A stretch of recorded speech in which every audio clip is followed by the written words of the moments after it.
Voilà, et on passe maintenant au journal des sports et on va commencer par du cyclisme puisque c'est la fin du Tour du Faso qui a été remporté par un Angolais, Manuel Dario. Bonsoir Lise-Laure. Bonsoir, il l'a remporté avec un chrono de 27 heures, 2 minutes et 2 secondes.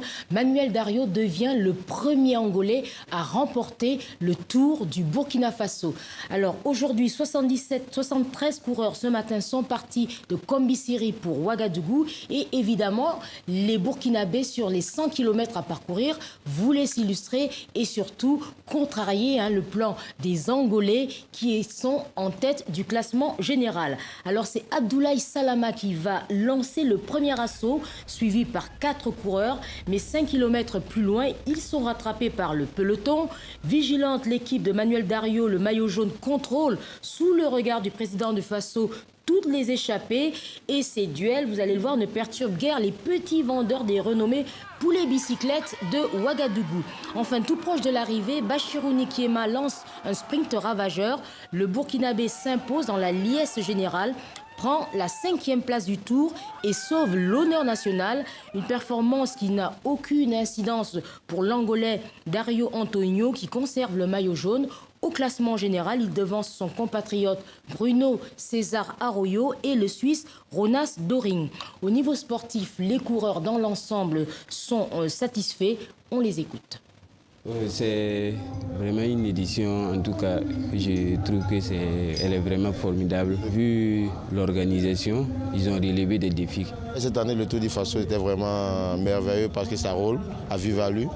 Les échappés sont rattrapés très vite. C'est vraiment une course, il n'y a rien à envier aux courses en Europe. Vraiment, le niveau, il est là. Bon, satisfaction des joueurs, Lise-Laure, on imagine du côté des organisateurs aussi, parce qu'on l'a entendu, il y avait quelques craintes avant cette course. Oui, on parlait tout à l'heure en début de journal, il faut dire que personne n'était très serein au début de cette course, même si des mesures de sécurité importantes avaient été prises. Le bilan avait été pris, le bilan des attentats attribués à des terroristes ces 4 dernières années est lourd et le président du Burkina Faso a tenu à remercier les organisateurs de cette 32e édition du Tour du Faso. Je dois d'abord remercier l'ensemble des pays, au nombre de 12, qui ont participé à cette édition. Malgré, comme je l'ai dit, un contexte sécuritaire difficile, cela honore le Burkina Faso et cela montre que nous pouvons toujours réaliser des activités quand on tient compte du fait que le Tour a traversé un certain nombre de régions de notre pays.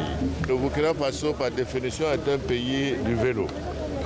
Donc pour nous, cette activité est importante parce que non seulement ça rentre dans le cadre de ce qui est traditionnel chez nous également, mais également c'est une opportunité pour nous d'ouvrir une vitrine sur notre pays.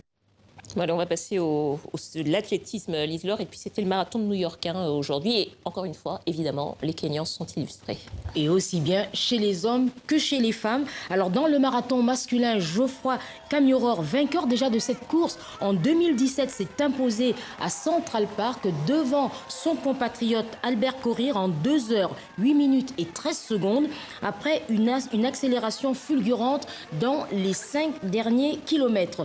Dans le marathon féminin, même duel entre 2 Kenyanes qui a tourné à l'avantage de Jocelyne Jeprosgei avec un chrono de 2 heures, 22 minutes et 32 secondes. Elle détrône la reine de l'épreuve, sa compatriote Marie Ketani, quadruple lauréate du marathon de New York, qui elle est arrivée 2e. Bon, on va terminer par votre sport préféré, Lise-Laure, football, puisque dans une dizaine de jours, c'est le début des éliminatoires des phases de groupe pour la prochaine CAN. Oui, cette CAN, c'est la CAN donc 2021. Et il faut dire que les sélectionneurs essaient de renforcer leur équipe. Et évidemment, ils font la cour aux binationaux. Et aujourd'hui, ça a été pour le Maroc et son coach Vaïd Alilozic une grosse déception. Mohamed Yataren a choisi de jouer pour les Pays-Bas. C'est un jeune milieu offensif de 17 ans qui est né à Utrecht d'une mère marocaine et d'une mère néerlandaise et d'un père marocain aujourd'hui décédé. Et il a officialisé son choix sur le site de la fédération néerlandaise en disant « Depuis les moins de 14 ans, je joue pour les Pays-Bas. J'ai gagné le championnat d'Europe des moins de 17 ans avec les Oranges. C'est bien que je puisse continuer. » Voilà, il continuera donc avec les Néerlandais. Merci beaucoup, Lise-Laure. Merci. À la semaine prochaine.